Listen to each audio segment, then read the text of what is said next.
No, like, Oh, yes. Oh, for me.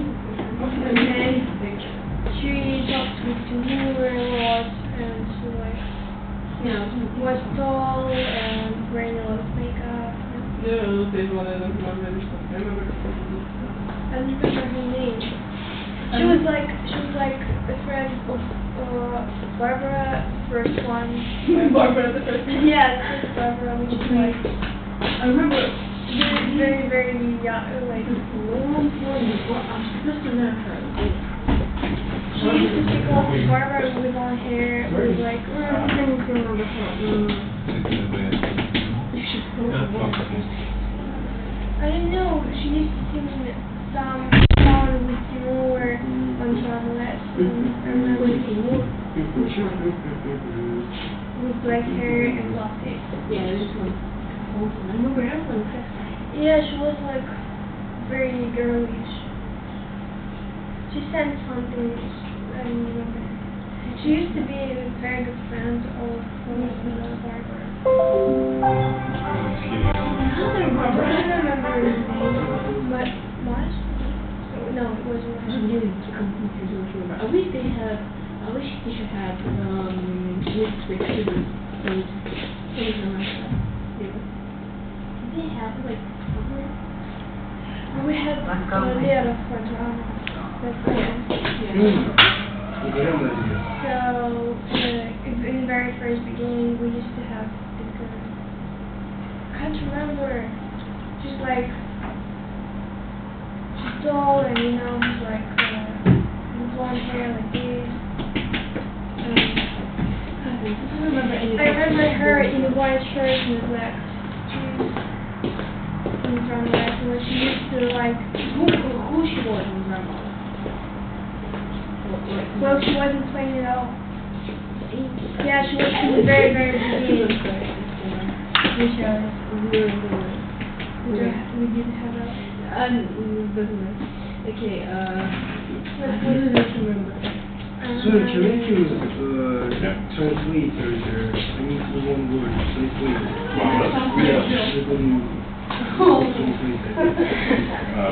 You need to translate? Yeah.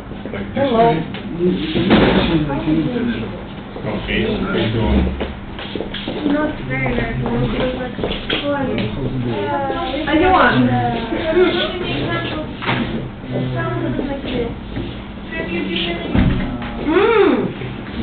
Yeah, I know it. No, I don't remember. You remember? Which person?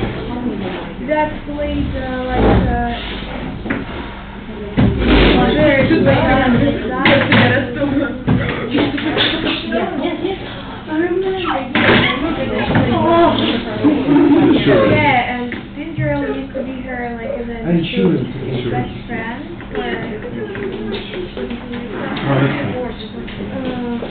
She used to speak to her a lot. So everybody's here today, or are we waiting for everyone? Yeah. Sergey. Юра, Сергей. No, Юра won't come. Юра is in Japan. Oh, good for him. I remember this because I remember her name. I used to not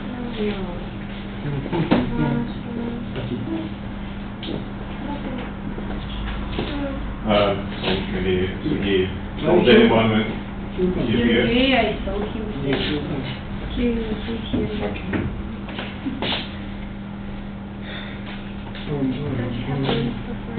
So I think we can start without him because I have a personal story for the beginning of this lesson. Because you see, last time I got the feeling that I didn't really convey to you what is the unreliable narrator. I was kind of sad about that. And true story. I was walking down the street and it's like things work. A person approached me and he said, well, he asked about my education.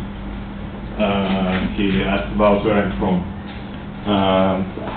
Then he told me that he's a scientist. He's a he gave a lecture at the university nearby, and then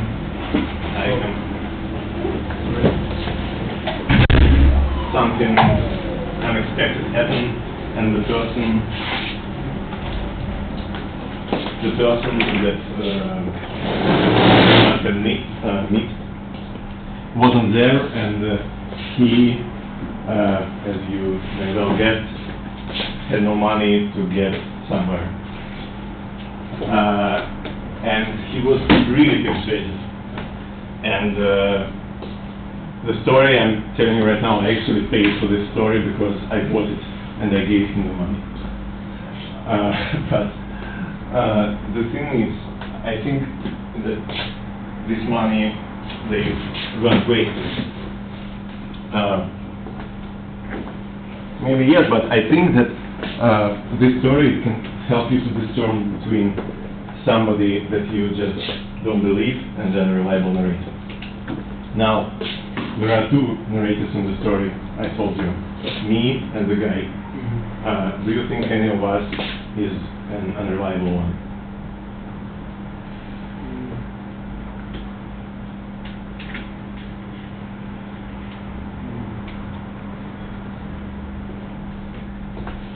Anyone? Like, who was it? Or rather, is somebody of us an unreliable narrator? I can't hear it. No. That's a good answer. Yes. Nobody is unreliable here because you see there is a difference between a person you just don't trust and an unreliable narrator. Let me find a mark.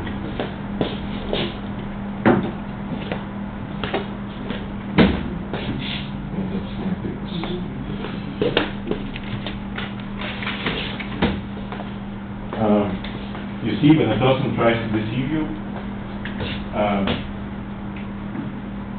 he just tells you lies, and he doesn't want to get caught, right? He wants to benefit from you buying his lies. On the other hand, when an author uses an unreliable narrator trick, he wants you to benefit. He's not trying to deceive you.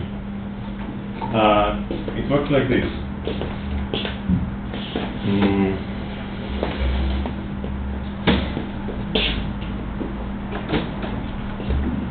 First, can anyone answer this?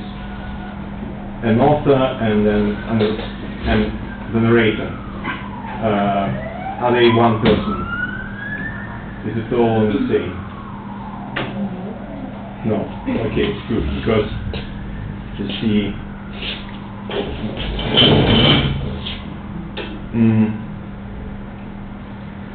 usually in literature or in any other art form, it works like this. There is a narrator,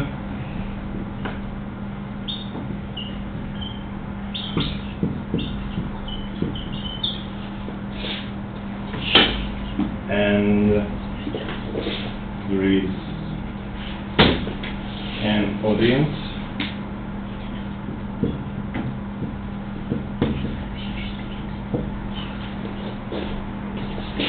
and there is the author. So,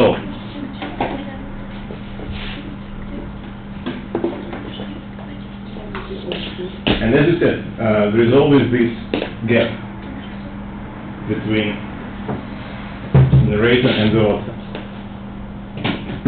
You must always keep it in mind that they are not the same person. So, usually when you read a text, a book, or something like that, you deal with the narrator. You even can take him for an author, mistakenly. You can only mind the gap, but when it is the unreliable narrator case, it works differently. The audience is in this hymn is here.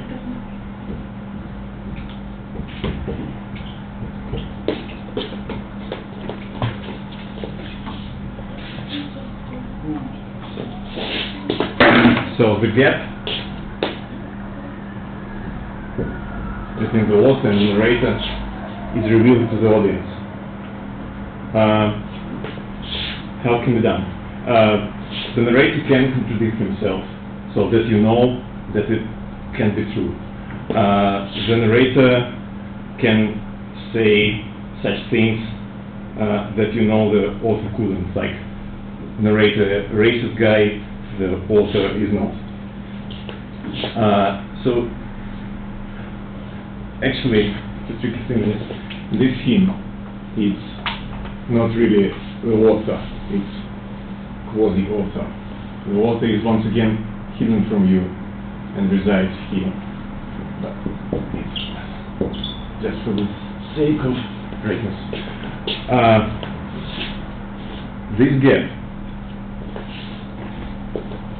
it can be used differently. It can be used to create in you the feeling of irony, like in Münchhausen case. So it can be irony gap, which leads to a comic effect. It can be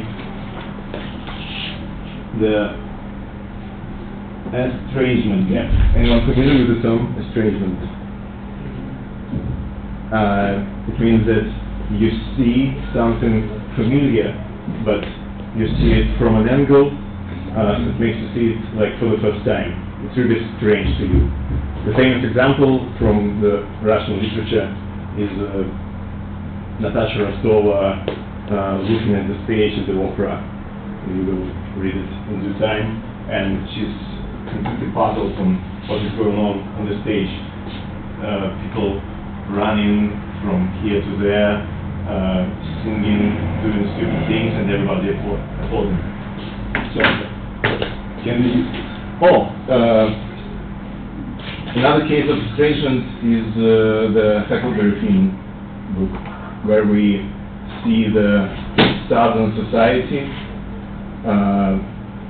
which is critiqued by the author for slavery. We see it from the eyes of a naive person who cannot make sense of it, not himself. So can be strange. It can be just wow effect, like in the Agatha Christie story that you were told us in the previous lesson, where at the end we learn that the narrator is the killer himself. Or in the Fight Club case, where we at the end learn that there weren't two persons, that it was one person, and there are several implications about that. What is important is that this thing is it's not really coded every time. It's not really planned by the author necessarily. You remember the story that Dmitry told you to read, the Macbeth murder mystery. This woman who read it in the wrong way, what she did, she really took Shakespeare, or rather the narrator in the Macbeth, as an unreliable one. You remember, right? She didn't believe that it would be so simple. It can be that he tells us the straightforward truth here. There must be something to it, so Macbeth couldn't be the killer. So, for example, and did anybody manage to do your home assignments? Find an example from a rival character. I thought you would do it poorly. so you can tell us about? Okay, it's about film by Christopher Nolan called Remembering, like, I don't know, which one, like, and there is a story about one guy that not one guy, like, it's a story about guy from insurance company, and his wife was murdered, and the story is telling like upside down, not with the starting with the killings, but it starts with the end of the story. It's like strange one, and then he has insomnia, like he remembers only 10 minutes before things that had happened before 10 minutes, and he remembers what had been happening before he had lost his memory. Like he remembers how his wife looked like, and he remembers his house and something like that. And there is a guy that helps him to find the murder, and he is a good guy. But the Leonard, that's the name of the main character, thinks that Teddy is the friend of Leonard, thinks that Teddy killed his wife. But at the end we understand that the murder was Leonard by himself that killed him, and he like injected some drugs to her wife, and he killed her. Intentionally? Yes. So, what makes you think he's an unreliable narrator? There is What details? like because of he has insomnia, he had tattoos on his body written like what happened, like and he has the Polaroid that where he takes photos and writes the comments below, and then he writes that the Teddy was murdered, killed him, and he remembers that when he looks at the photo, and he at the beginning of the film he kills him because like it's upside down, and at the end of the story they show how Leonard kills his wife. So, we have... Oh! Yes? Oh, I understood what this... Yeah. The film? Yeah. Yes. So, we know that we deal with an unreliable narrator here because in the course of the movie, right, step by step, we see contradictions in what he mentioned the story was and the new evidence that's found. And that's exactly this contradictory that I told you about. Okay, yeah, the Roger Ackroyd story, I already covered that one, I'm sorry.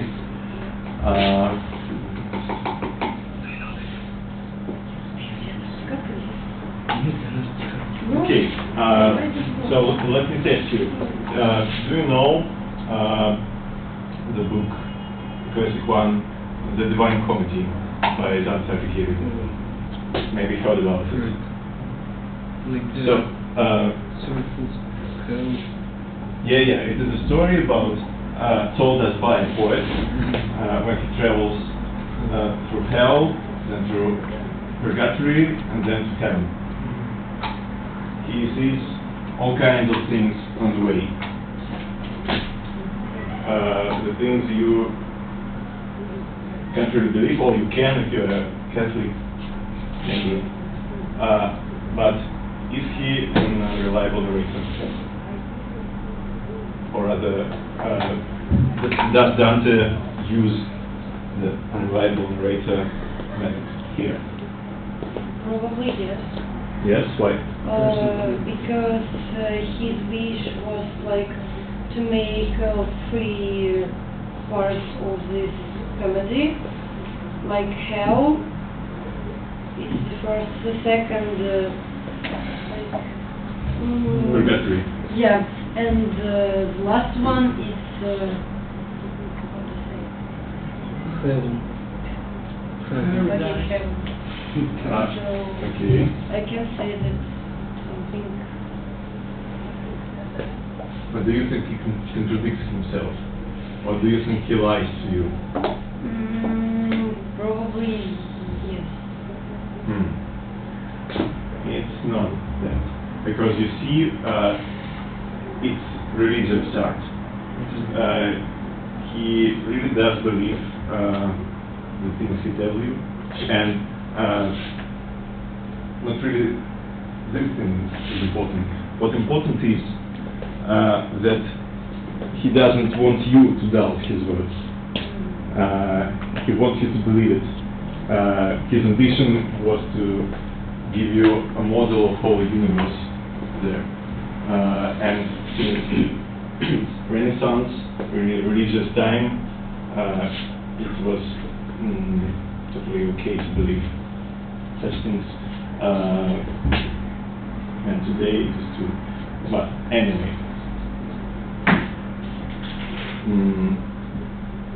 As opposed to Newcastle, right, where you know for sure that he lies, but you keep reading, and reading in this doubting manner. The thing is, if you feel that the author is creating for you the situation for doubt and reading, the unreliable narration is used. Okay. I'm not sure we will go any further, but let's move to another topic. Audience. Previously we talked about this whole thing from the audience perspective. Now let's talk about audience. A good way to start talking about audience is how it is used in advertisements, because everything is pretty straightforward in advertisements. You just want to sell people things, right? I want you to look. Just tell me where the mouse is. I want you to look at these commercials.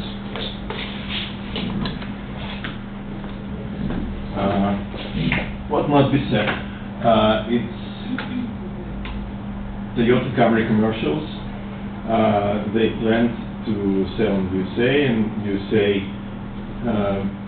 as you know, is a multinational country. So they created several campaigns targeted specifically at the African Americans, Asian Americans, Caucasian, etc.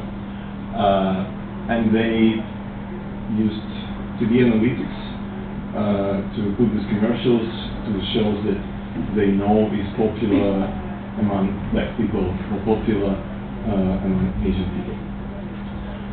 So remember, one car and different commercials. Pick up.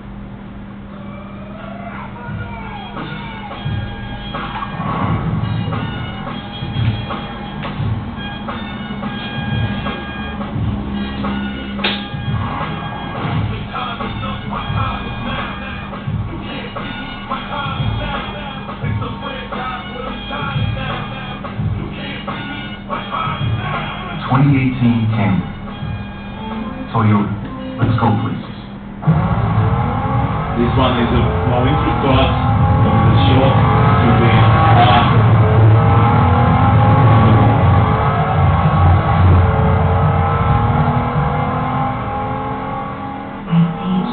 now white family. Notice different music,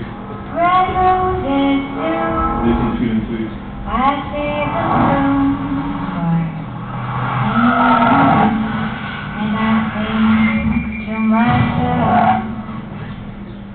What a wonderful world. So, let us stop here for a moment. Can anyone tell me what's the difference between these two commercials? One thing. Everything. Let's get more specific. Okay. Please. Okay. Music. Good. Action. Action. like, yeah. Uh-huh. What is going on? Let's talk about Family, no family. cool. Family, no family. So, why would they use the image of a single guy and then families? Stereotypes, maybe. Like comparing. Like, White people. Black people don't like families. no, but he's right. Like they will die. He's right. He's right about stereotype. Oh yeah, he's stereotype. Not about the real thing, but he's at least I believe so that they won't sell these cars, right? So they want their audience to recognize them in the image, recognize itself in the image provided, and they want the image to be appealing to the audience. So they believe that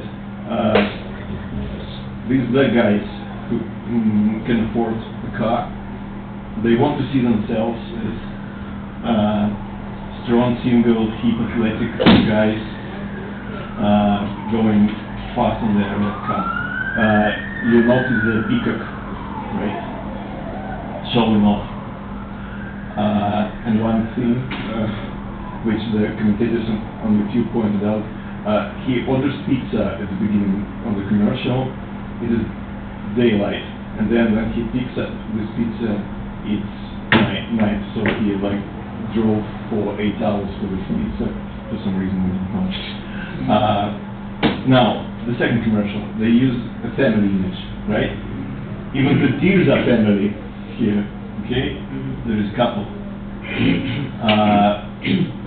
What does it mean?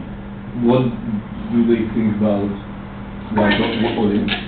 Kindness, saving the world. It's like sexy. Safety, yes. Saving the world and safety at large. Okay. Let's see another one. What a wonderful young intriguing human. Toyota, let's go please.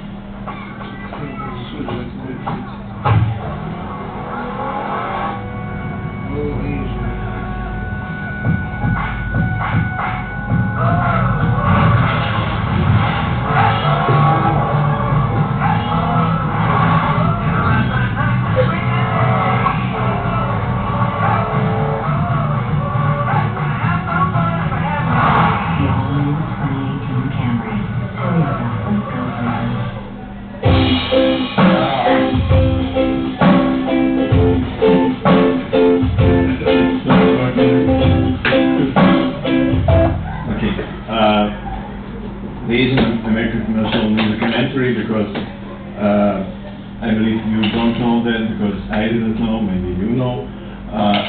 It is believed that Asian American fathers are not really emotional towards their children. So, and as you might have noticed in this commercial, it is the image of a father who decided to share some special moment with his daughter. There was a focus on their faces. There was a daughter? A focus. There was a daughter? It was a daughter. What? Yes. Okay. Usually, Maybe. I didn't even. You might have noticed they used close-up to show the feelings of communion. And then there is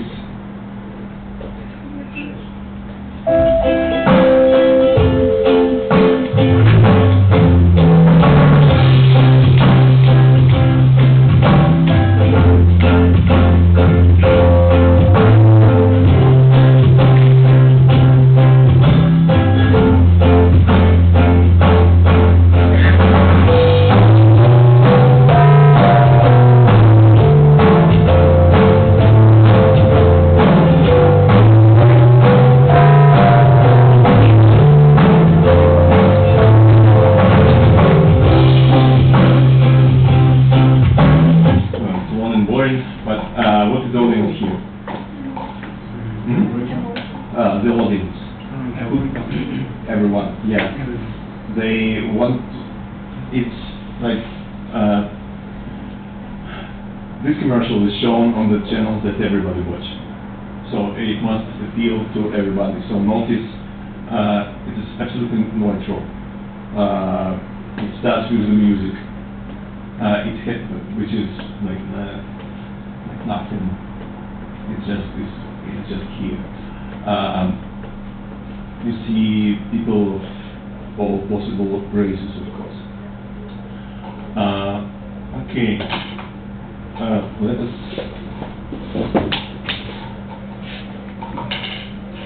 Let's remember three things. That every time somebody does something, advertising for example, he or she thinks about the audience he will communicate with. Like, not only in advertisement, in literature, of course, in just everyday communication, you shape your message according to the audience.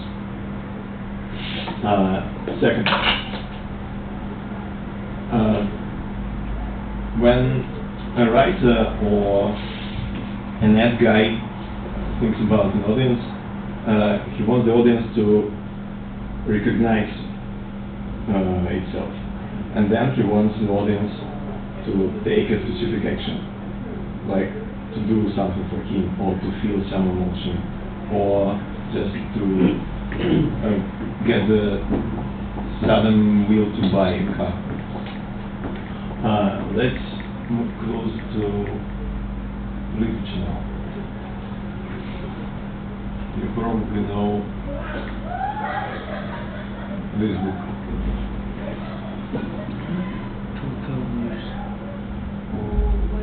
Yeah, it's Lord of the Rings.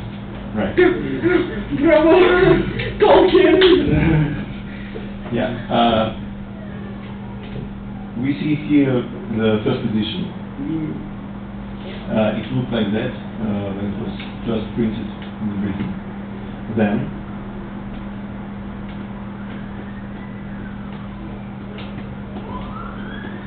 a couple of years later, it changed. What changed? Okay, in what way? Further will be better.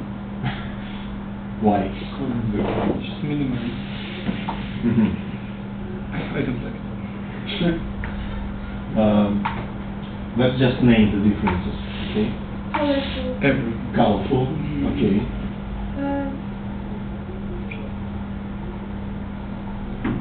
Some guy on there. Some- Action. Different stories. So we have action, stories, we have Characters. characters, and here we have just not a Story. just an abstraction, okay? Like different names.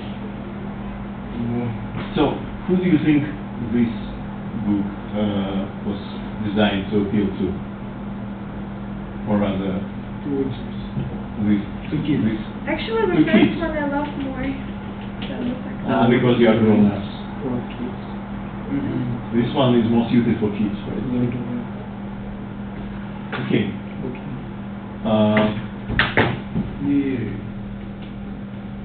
Another book cover.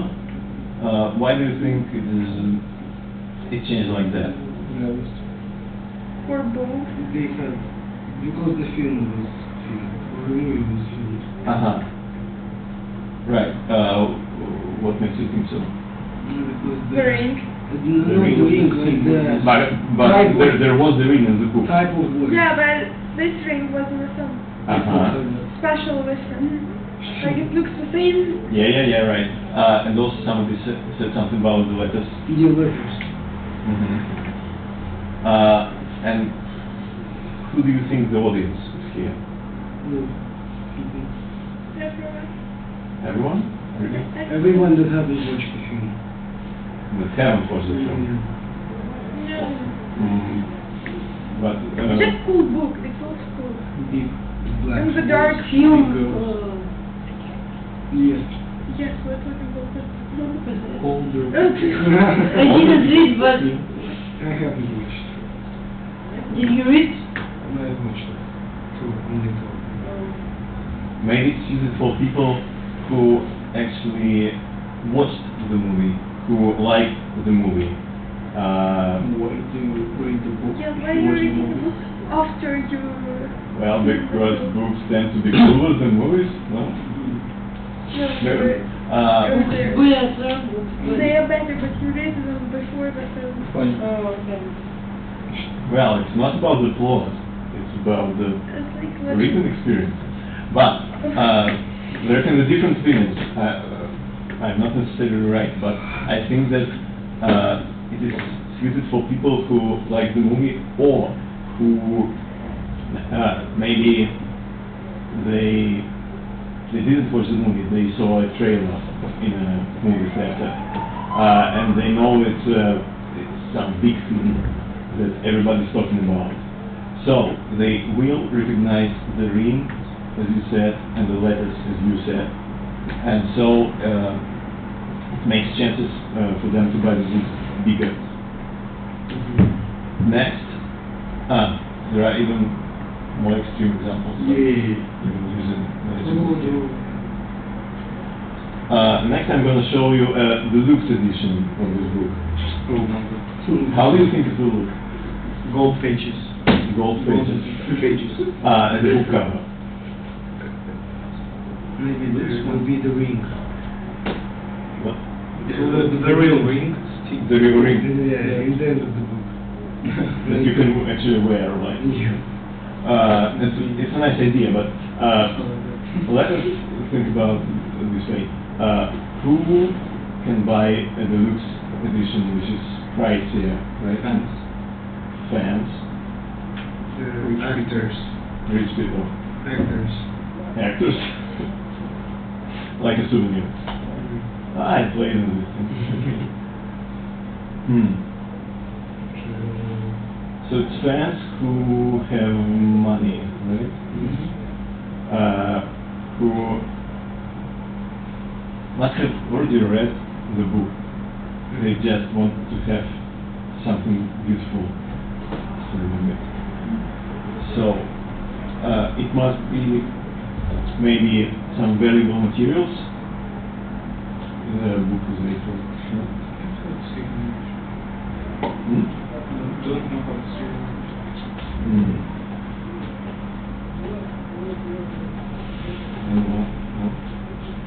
Okay, will be flashy like the kid book? Will it be colorful? Doesn't sound to the looks, right? So maybe monochrome. And what color is? White or yellow. What is it? I don't know. The skin color. The skin color.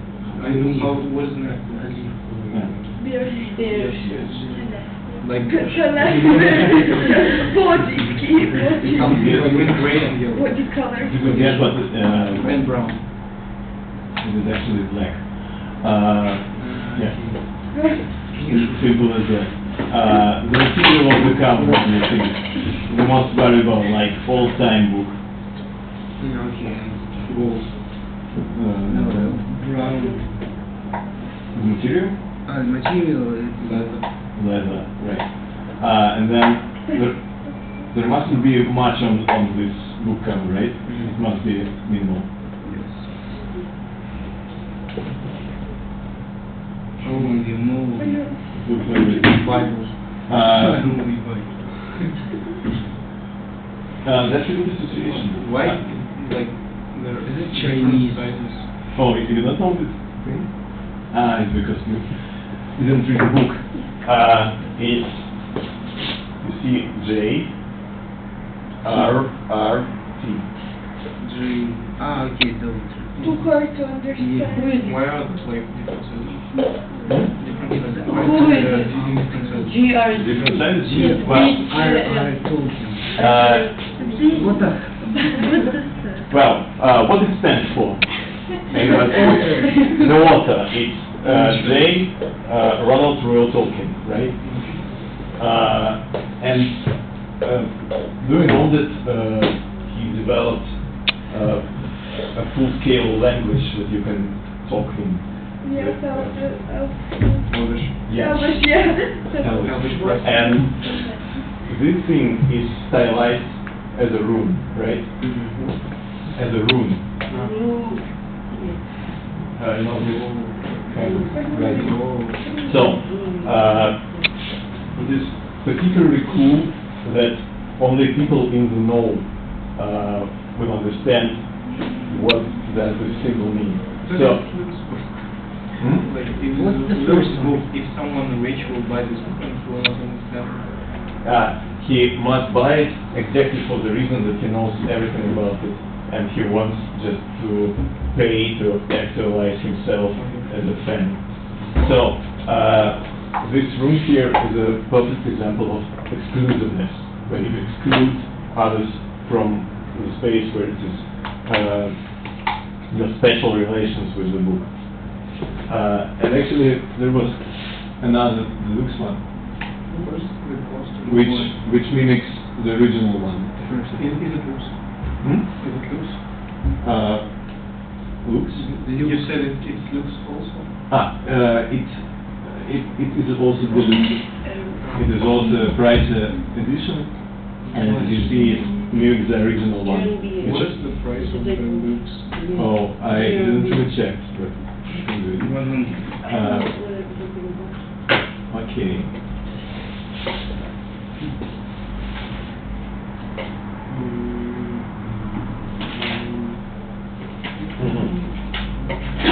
But of course,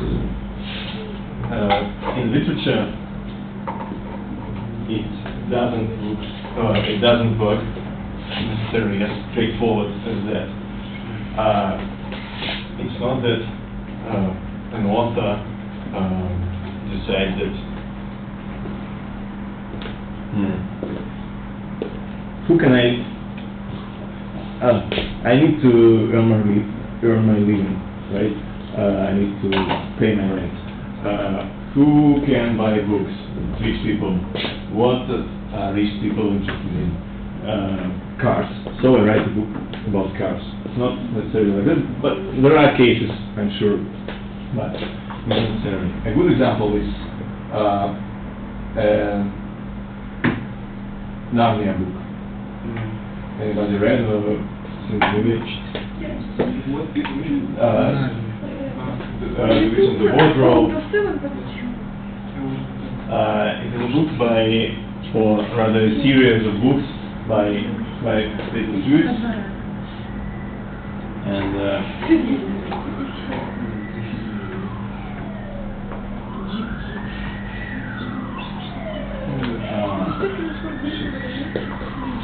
excuse me.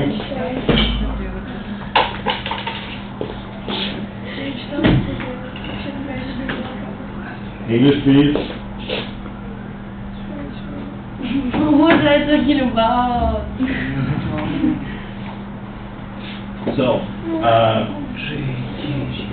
Narnia books are often talked about in the way that it is actually a way to teach kids Christian values, because he was a Christian philosopher who allegorically told in these books stories about Christ, about resurrection, about all this stuff. But what he himself said about these books is the following. Some people seem to think that I began by asking myself how I could say something about Christianity to children, then fixed on the fairy tale as an instrument, then collected information about child psychology and decided what age group I'd read for, then drew up a list of basic Christian truths and hammered out allegories to embody them. This is all pure moonshine. I couldn't write in that way. It all began with images. A fawn carrying an umbrella, a queen on the sledge, a magnificent lion. First, there wasn't anything Christian about them.